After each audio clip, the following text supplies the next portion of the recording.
You clicked on The Cool Bean, written by Jory John and illustrated by Pete Oswald. Watch out! Here comes the cool beans. The cool beans. Oh yeah, check out how they move. Look at the way they swagger. Notice their sunglasses? Wow. The cool beans are known all over school, from house to house, across town, beyond county lines. In the olden days, last year, we were all one big pot of beans. We were a mixed bag, but somehow it worked. Yep, those were the good old days. And then we stopped seeing each other as much. That's just how it is sometimes. You spend less time together, and even though you're not totally sure why. I watched as the beans I knew so well, the beans from my own pod, became the cool beans. Oh, they were so cool. One of them could play the guitar. Cool. One of them could draw the best superheroes. Cool. One of them could jump higher than any bean I've ever known. Cool. Me? Well, I mostly stayed the same. Sure, I made some small changes. I wore sunglasses. I slicked my hair back. I strutted around. I swaggered. I was still picked last for everything. My clothes never seemed to fit. I snorted when I laughed. I walked into stuff. I was an uncool bean for sure. I started thinking of myself as just a common bean with no special skills. I couldn't compete, so I didn't even try. I would never be a cool bean. It seemed like there were two types of beans in the world. There were the cool beans, and then the beans like me. The days all blended together. I lived my life and things were just okay. I took tests, I ate lunches, and mostly kept to myself.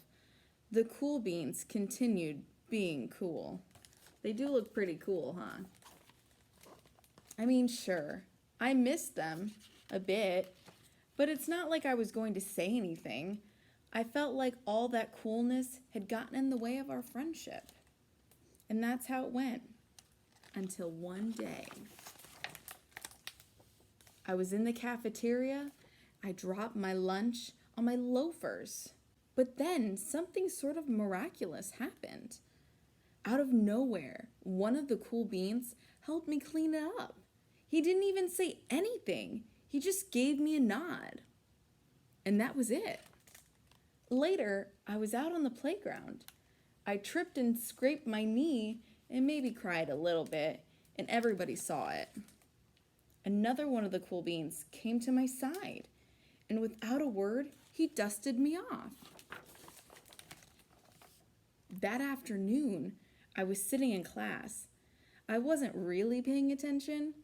I didn't notice, but our teacher had called on me. Everybody stared. I sat there in silence. Nobody said anything. And then, everybody just laughed at me. That was it. After today, I officially was a has-been. But then one of the cool beans stood up and came over to me. Everybody watched. She leaned in close and whispered, "Hey, the teacher asked you to read from page 32. And then she gave me a quick wink and went back to her seat.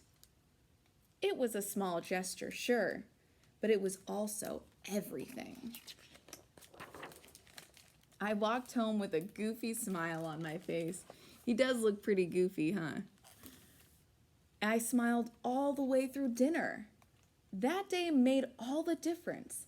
It was a day that could have been really bad, if not for the kindness of a few cool beans. It gave me a shred of confidence. That shred of confidence has continued to grow. Somebody had my back. Or a few somebodies.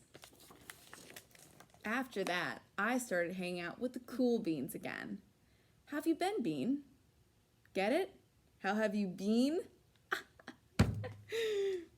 Not all the time, but sometimes. At lunch, after school, even on the weekends.